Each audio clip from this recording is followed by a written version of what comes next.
Le jeu de rôle, c'est la vie. Soi-même, on est au cas où on existerait. C'est une hypothèse. À ce moment-là, on va jouer différents rôles. Nous, on a découvert ça.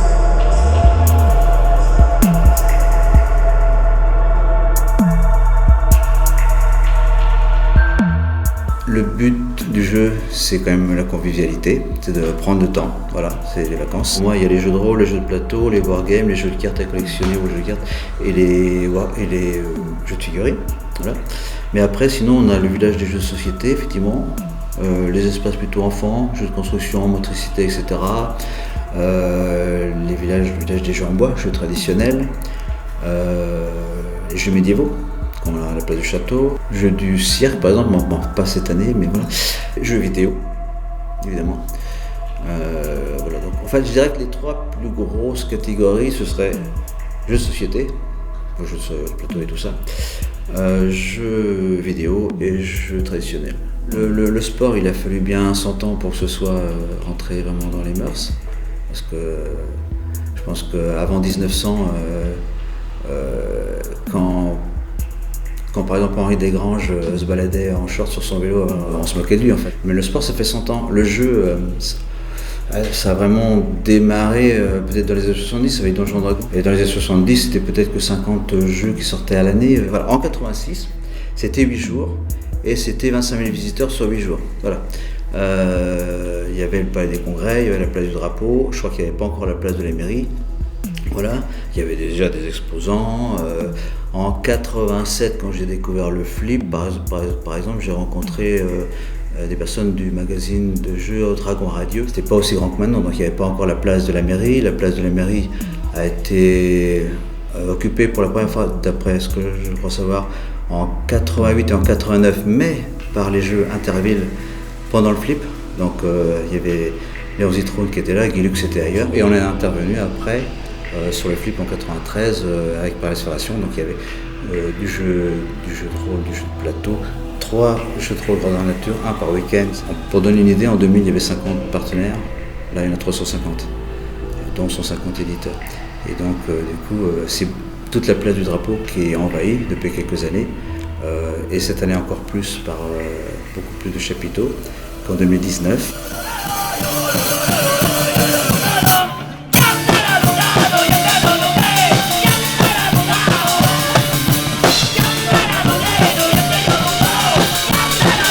Le meilleur moyen pour développer un secteur, c'est quand même de développer aussi un territoire.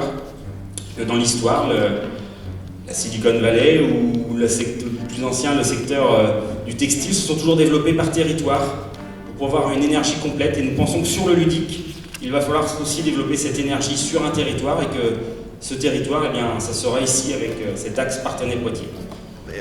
Pour moi, le flip, c'est un métier passion. Mon métier est un ovni dans le milieu et ailleurs, et c'est surtout et avant tout une histoire de cœur avec l'un des plus grands événements ludiques de France qui prend pied à ciel ouvert sur l'intégralité d'un centre-ville. Et ça, c'est du jamais vu, c'est une expérience incroyable, et je pense que c'est vraiment ce que les gens retiennent ici. C'est cette destination vacances à ciel ouvert, dans une ville à caractère médiéval pour une partie de la vieille ville, plutôt contemporain pour une autre partie, et cette capacité à mêler des publics très différents à travers tout un parcours, et pas juste dans un parc expo. Nous on est sur des terres d'élevage, la gâtine veut dire terre gâtée, c'est-à-dire qui n'est pas gâtée pour produire du céréal, mais qui est parfaite pour faire de l'élevage animal. Parthenay a un caractère exceptionnel, avec un cadre médiéval extrêmement bien préservé, la plus longue rue médiévale d'Europe, comme un petit écrin qui peut paraître perdu au milieu de rien et qui en réalité est au centre de tout, notamment d'abord au centre de la Gâtine, mais également au centre du centre-ouest, donc sur des axes de circulation quand même assez développés, avec beaucoup de passages qui finalement dont les passagers ne se rendent pas compte de la chance de ce territoire. Un territoire qui est préservé, bocagé, avec des haies qui coupent le vent, des haies qui gardent l'humidité, des haies qui conservent la biosphère. On a des agriculteurs qui font un travail là-dessus d'entretien des haies extraordinaire, ce qui fait qu'en termes de propositions touristiques pour se balader dans la Gâtine, on retrouve des décors qu'on a nulle part ailleurs, peut-être un petit peu façon Comté des Hobbits. Toutes les villes médiévales avaient des propositions d'activités entre guillemets ludiques avec des battleurs qui passaient, ce qu'on appelle aujourd'hui des forains, à l'époque des caravanes entières de charrettes avec des personnes qui venaient glaner quelques pièces pour vivre et continuer leur route, qui n'ont pas toujours d'ailleurs été très bien vues tout au long de l'histoire, ça n'a pas toujours été très simple, mais le ludique a toujours été présent dans la vie des habitants, quel que soit le territoire, en France, en Europe et même dans le monde. Le flip en 86, c'est pas du tout ce qu'on connaît aujourd'hui. C'est une guérite derrière moi sur l'esplanade du Palais des Congrès, avec un petit livret qui valait 10 ou 15 francs, et on partait sur les traces de Flip le Bouffon. Flip le Bouffon, il était parti quelque part dans la ville, et il fallait retrouver des éléments de lettres qui allaient compléter un code secret et revenir déposer à la borne d'accueil ce livret complété. Et comment ça se passait? On descendait dans la vieille ville Saint-Jacques, la Vaux Saint-Jacques, et deux associations de JDRistes, notamment d'Orléans et de Nantes, étaient invitées, étaient sollicitées pour créer un univers entier avec des personnages non-joueurs, des petites scénettes, et le public s'arrêtait sur ces scénettes et se retrouvait pris à partie par des personnages non-joueurs qui s'invectivaient, qui provoquaient des batailles de faux bars, etc., ou qui étaient simplement en train de faire les battleurs dans la rue, les harangueurs, à ramener la foule, et à travers l'échange qu'on avait avec ces acteurs tous bénévoles, eh bien on comprenait au bout d'un moment quel était le message et donc la lettre secrète à garder pour ce checkpoint. À partir de là, les années suivantes se sont impliqués des joueurs de plateau avertis. On n'était pas du tout dans la même culture du jeu en France, pas comme en Allemagne où on rentre dans une boutique de jeux pour acheter un jeu, comme en France on rentrerait dans une librairie. Ça, ce n'était pas encore développé. Donc les quelques gros joueurs investis dans du développement associatif et qui voulaient trouver des jeux qui sortaient de l'ordinaire ou des quelques jeux contemporains qui prenaient la place dans les rayons des supermarchés, il fallait aller en Allemagne pour aller chercher ces jeux-là, non traduits, et les ramener dans ces bibliothèques émergentes. Et donc eux se sont impliqués très rapidement dans l'événement, de façon bénévole, puis de façon privée pour certains, et il y a eu de très belles aventures humaines où certains ont construit leur maison d'édition pendant les flips de partenaires. Ça, je pense que cet équilibre-là, il est fragile, et il est important qu'on l'ait tous en tête. Aujourd'hui, la qualité du festival, elle tient à tous ces acteurs, donc c'est comment mettre tous ces acteurs, quels qu'ils soient, festivaliers, professionnels, associations, élus, dans les meilleures conditions pour réaliser l'événement. Maintenant, si on prend le cas d'école de partenaires du flip, le fait d'être en capacité de former, d'encadrer, de manager et de mettre en œuvre autant d'animations avec des animateurs saisonniers, salariés, pas que bénévoles, on a les structures associatives présentes, on a les éditeurs présents, etc. Mais la collectivité de Parthenay Gâtine, pour porter le flip, emploie par exemple cette année 158 saisonniers, 9 managers, 3 personnes en coordination, 2 régisseurs techniques, etc., etc., etc.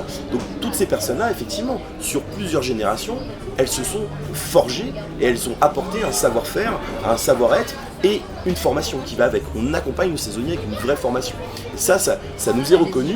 Et depuis que l'on fait ça, évidemment, pas mal de personnes qui travaillent dans le monde du jeu sont passées à un moment dans les rangs du flip, que ce soit à travers le flip en direct ou à travers des structures qui interviennent sur le flip. Voilà. Et toutes ces personnes ont participé à l'émulsion globale, mais pas juste au flip, à toute l'émulsion globale ludique. Il y a Piaget qui a dit une phrase que je cite régulièrement, en fait, c'est en agissant que l'on apprend. Alors, par rapport à la formation, les animateurs ont 3 jours de formation, avec une journée complémentaire s'ils le souhaitent, de façon bénévole. Et dans cette formation, il y a des choses très variées qui se font, mais en tout cas, il y a aussi beaucoup de théorie. Alors pour les nouveaux, je fais une partie sur la connaissance du développement de la personne, psychologique et psychomoteur, de la toute petite enfance avant la naissance, jusqu'à l'âge adulte, en passant par les particularités qu'on peut avoir les uns et les autres de personnalité ou de troubles ou d'handicap. Alors en fait toutes les choses qui se font, tous les jeux qui sont organisés, tous les défis, toutes les choses un peu ponctuelles chaque jour qui se passent, que ça se passe sur le podium, dans les rues, sur les carrioles, dans les cabanes, sont des choses qui sont imaginées par les animateurs. Alors bien sûr il y a un travail qui se fait pendant la formation sur comment on peut faire, l'attitude et comment on peut développer des activités qui vont drainer et amener les festivaliers à prendre plaisir et à venir jouer. Donc ça c'est aussi des choses qu'on leur transmet et qui se transmettent d'animateur à animateur. On a aussi une méthode de travail qui est qu'on a ce qu'on appelle l'échange de savoir. Les anciens savent et ont déjà pratiqué et donc transmettent et coachent, aident les nouveaux qui sont un petit peu moins à l'aise au départ. Voilà. Et puis le plaisir que les gens viennent, que ce soit les festivaliers ou les partenaires, prennent à venir et à pouvoir profiter du temps sur le festival. On a du temps pour jouer, on a du temps pour échanger, on a du temps pour se rencontrer. Et c'est vraiment un espace de professionnels aussi. Le jeu est quand même un élément de transmission et un élément de convivialité, d'apprentissage. Et évidemment que la transmission d'une personne à une autre, mais c'est pas forcément une question d'âge, c'est pas forcément une question d'expérience, c'est une question aussi de ressenti et essentielle pour qu'on puisse échanger et apprendre ensemble. Je crois que c'est essentiel d'être attentif à la personne, de savoir d'abord écouter la personne de façon d'observation pour pouvoir comprendre comment on va rentrer en relation avec elle. On voit quand même que le jeu a pris de l'ampleur grâce au confinement, puisque les gens se sont remis à jouer en famille. Ça, c'est quelque chose qu'on a quand même observé. Les gens ont compris qu'il y avait un intérêt d'être ensemble. Et puis après, ce que moi j'aimerais et que je souhaite profondément depuis des années, c'est que le jeu soit vraiment reconnu comme un outil culturel. C'est quelque chose de culturel et c'est quelque chose qui est utile dans tous les milieux, dans toutes les professions. En fait, le jeu relie les personnes entre elles. Et quand on est en situation de jeu ensemble, on apprend à se connaître autrement. Parce qu'au bout d'un moment, on ne peut plus se cacher. Prenez le temps d'observer les enfants, les jeunes enfants, ils vous apprendront plein de choses. Parce qu'en fait, en observant et en regardant les enfants, en les écoutant, eux sont transmetteurs du jeu, naturel. Quand on est festivalier, la première chose qu'on voit, c'est surtout les animateurs. Donc les gens qui vont faire des parties de jeux de rôle, les gens qui vont vous accueillir au gymnase, qui vont être au bar et qui vont proposer d'animer les jeux de plateau, de vous expliquer les règles, etc. etc. Et bien tout le travail qu'il y a derrière, tous ces gens qu'on ne voit pas, à la logistique, c'est ceux qui vont nous permettre d'avoir un espace de pause avec de la nourriture, des boissons qui soient alimentées pour que les animateurs puissent se reposer un peu et être frais et dispo et souriants quand vous arrivez. C'est ceux aussi qui vont essayer de s'organiser avec le service jeu du flip pour qu'on ait un logement sur place, qu'on n'ait pas besoin de faire 10 km le matin, 10 km le soir pour venir animer, ce qui pourrait ressentir sur la fatigue, sur la qualité d'accueil. C'est aussi l'organisation des repas évidemment, c'est l'organisation de la logistique du bar, parce que si vous voulez un bar avec des crêpes et des boissons fraîches, il faut qu'on puisse les ravitailler. Mais c'est vrai qu'on a quand même aussi beaucoup de temps à passer à tester des jeux. Alors c'est notre plaisir aussi, on va pas se mentir, on fait pas ça que pour le flip, on va surtout tester des jeux parce qu'on aime jouer et qu'on aime tester des jeux. Mais voilà, il y a toujours ce petit truc derrière qui fait que ah tiens, j'ai joué à ce jeu là, il est super cool, le soir quand je rentre, allez hop, je vais sur le Discord du VPL, je vais chercher le tableur, je le rajoute, je mets oui celui-là il faut l'acheter, il coûte à peu près tant, donc je vais rechercher les prix, etc. Et tout ça en fait c'est plein de petits travails, plein de petites fourmis qui vont rajouter leur petit grain de sucre à chaque fois dans la fourmilière pour donner tout ça. Ça a toujours été une grande discussion au sein du village parallèle, et même avant Alors Dali, avant que le village parallèle soit créé, c'est est-ce qu'on doit être exhaustif et présenter tous les jeux qu'on possède, même les jeux qu'on n'aime pas forcément, même les jeux dont on sait qu'ils sont objectivement plutôt mauvais, mais parce qu'il y a des gens qui nous le demandent, parce que c'est un espèce de classique indémodable, ou ce genre de choses. Donc c'est des jeux qu'on aime bien chambrer entre nous, mais à chaque fois on se pose la question, est-ce qu'on doit les amener au flip ou pas? Et il se trouve que le monde du jeu évoluant, on s'est retrouvé face à une situation où on est obligé d'avoir une ligne éditoriale pour une raison très simple, c'est qu'il y a trop de jeux. Il y a beaucoup trop de jeux qui sortent en termes de jeux de plateau et on peut pas se trimballer une ludothèque de 1000, 2000, 3000 jeux. En général on amène entre 250 et 400 jeux pour le village parallèle sur les jeux de plateau. Et clairement on peut pas amener toutes les nouveautés, on peut pas amener tous les anciens, on peut pas amener tous les vieux classiques, on peut pas amener tous les trucs qui étaient moyens. Et ça, le moyen, classique, etc., c'est totalement subjectif. On peut pas dire objectivement ça c'est un bon jeu, ça c'est un mauvais jeu, ça dépend de nos susceptibilités de joueurs, ça dépend de nos passions. Moi il y a des jeux, je les trouve géniaux et je sais qu'il y a plein de gens qui me regardent avec des grands yeux en disant mais il est moche. Je dis, oui mais il est moche, mais il est très bien. Et d'autres qui vont me dire ton jeu il est trop dur. Je fais oui mais non, il demande de la réflexion. Et d'autres jeux, plein de gens vont aimer et moi je vais les trouver chiants à mourir parce que soit ils sont trop simples, soit ils sont trop aléatoires, etc. etc. Et donc du coup on est obligé d'avoir notre ligne éditoriale aussi pour avoir une sélection de jeux et avoir les jeux qui nous plaisent aussi à animer, parce que c'est aussi un peu un sine qua non. Si on veut que les gens donner envie aux gens de jouer, il faut qu'on ait envie nous-mêmes de jouer. Alors le Village Parallèle, c'est un rassemblement de plusieurs associations. Donc il y a l'Ordalie de Poitiers, Virtuel de Niort, de KP2D de Tours et plein d'autres membres qui sont venus au fur et à mesure de l'histoire du Village Parallèle. Parce qu'en fait, le jeu de rôle, ça existe depuis déjà un bon bout de temps, depuis les années, on va dire, 70 pour le jeu de rôle moderne, et ça a beaucoup évolué. Et donc, ce qu'on déterminait comme du jeu de rôle il y a 30 ans, 50 ans, c'est pas exactement ce qu'on détermine comme jeu de rôle aujourd'hui. Pour être vraiment un peu bête et sémantique, en gros, on est dans une activité ludique, dans un jeu, où on incarne un personnage, d'où le rôle, dans une histoire interactive, où chaque participant va essayer de raconter une histoire en se servant quand même de règles de jeu. Donc ça peut être très variable, il peut y avoir un conteur principal et des personnages qui vont du coup jouer uniquement un seul rôle comme dans un théâtre d'improvisation. Il peut y avoir tous les joueurs qui participent ensemble en tant que conteur. Il peut y avoir aussi simplement un joueur et un maître de jeu ou deux joueurs ensemble qui vont se raconter une histoire. Il y a beaucoup de systèmes de jeu et des systèmes de règles qui vont avec. La façon un peu traditionnelle du jeu de rôle, c'est un maître de jeu qui est le principal conteur, on va dire. C'est lui qui raconte l'histoire, c'est lui qui fait interagir le monde en fonction des actions des autres joueurs qu'on appelle les PJ pour personnages joueurs. Les personnages joueurs ne jouent qu'un seul rôle, ils ont leur personnage, ils peuvent leur faire ce qu'ils veulent, ils peuvent leur faire dire ce qu'ils veulent, et au MJ, après, au maître de jeu, de donner les conséquences des actes et des paroles des joueurs à l'intérieur du monde et de l'histoire qu'ils se sont créés. Tout le monde n'est pas forcément sensible aux mêmes choses dans le jeu de rôle. Il y a des joueurs qui vont beaucoup aimer le côté ludique, le côté je monte ma fiche de perso, je fais des stratégies, des tactiques pour tel ou tel combat, ou je prépare un plan pour notre future aventure. Et il y en a d'autres qui vont être plus dans le fait de raconter des histoires, de ressentir des émotions, d'exprimer un ressenti. Et entre ces deux-là, il y a tout un tas de mondes et tout un tas d'univers à explorer, et il y aura peut-être un jeu pour vous, et vice-versa.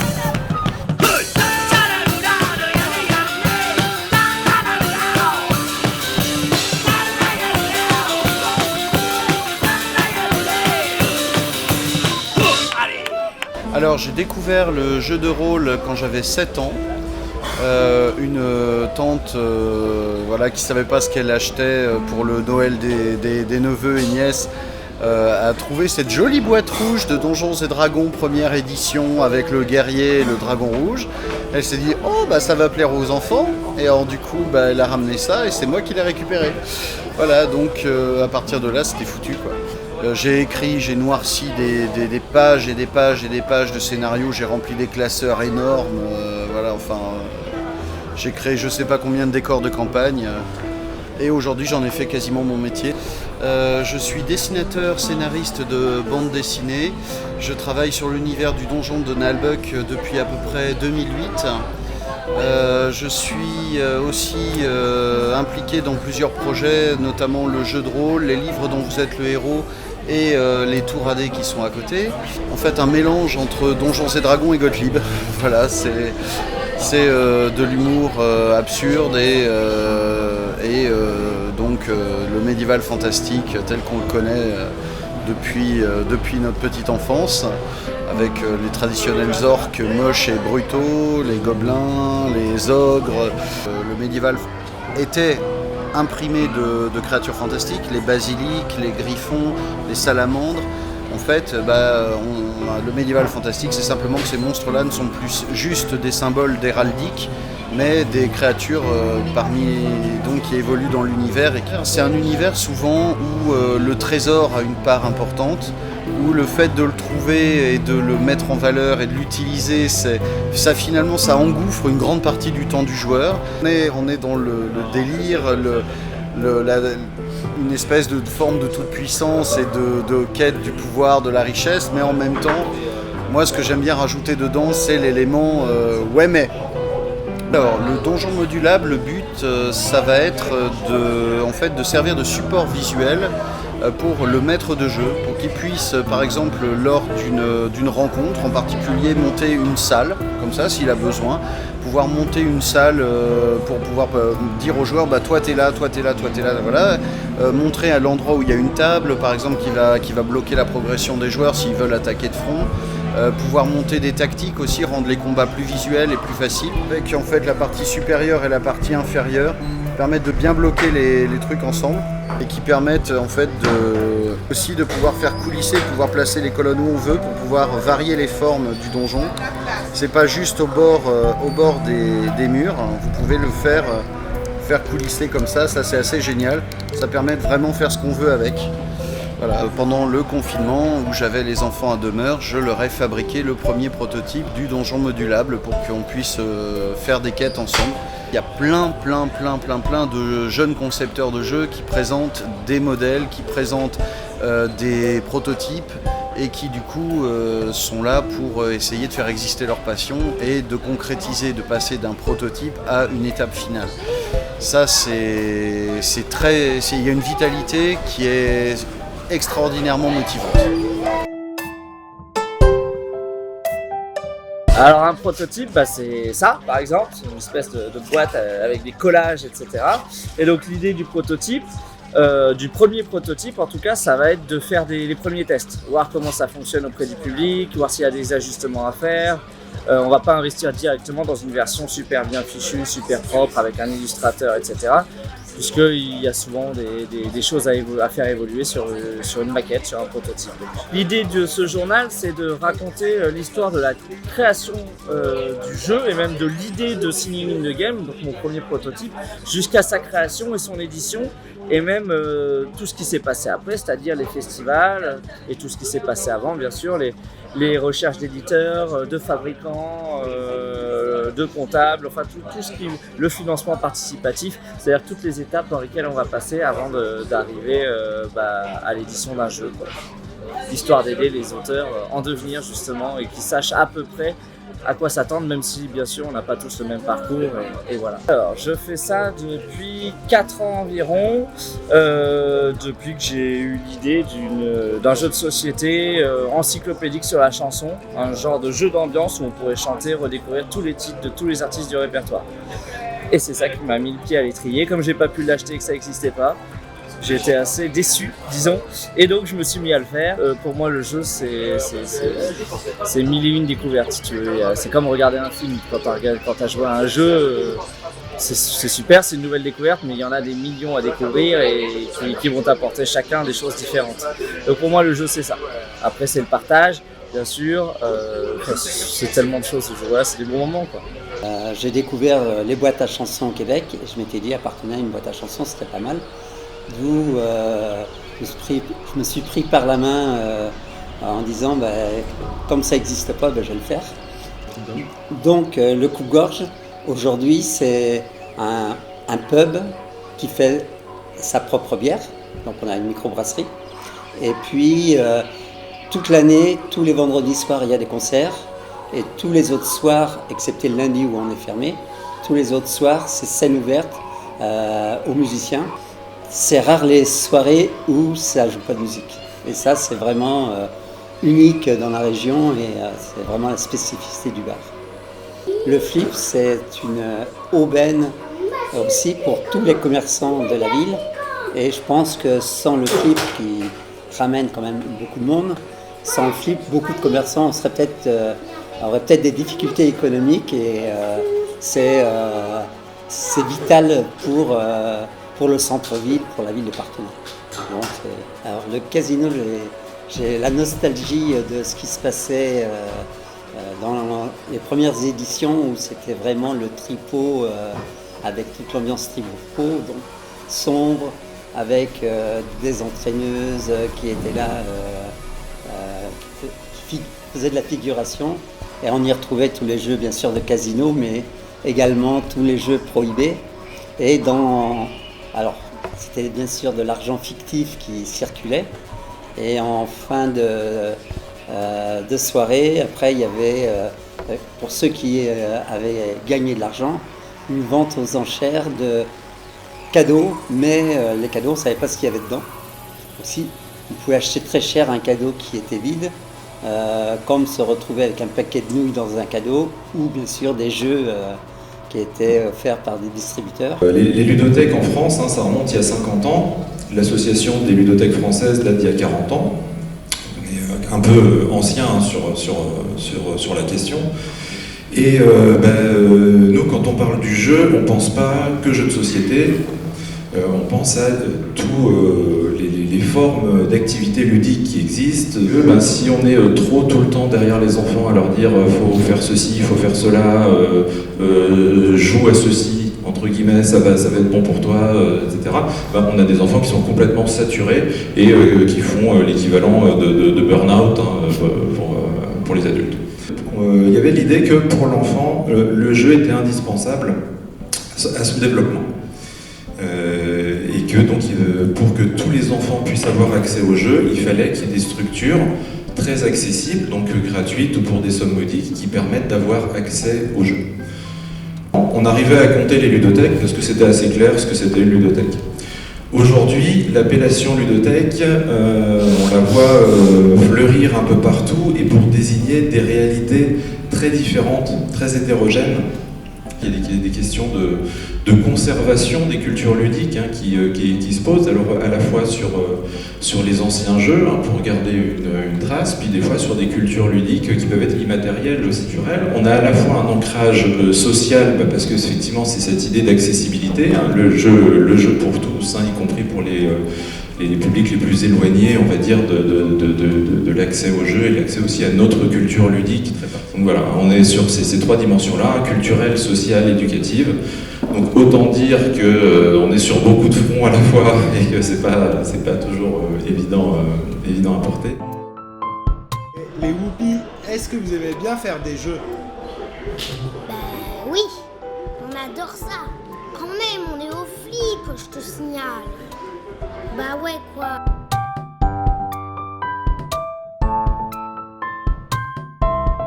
Rendez-vous donc pour la 37e édition du Flip, du mercredi 12 au dimanche 23 juillet 2023.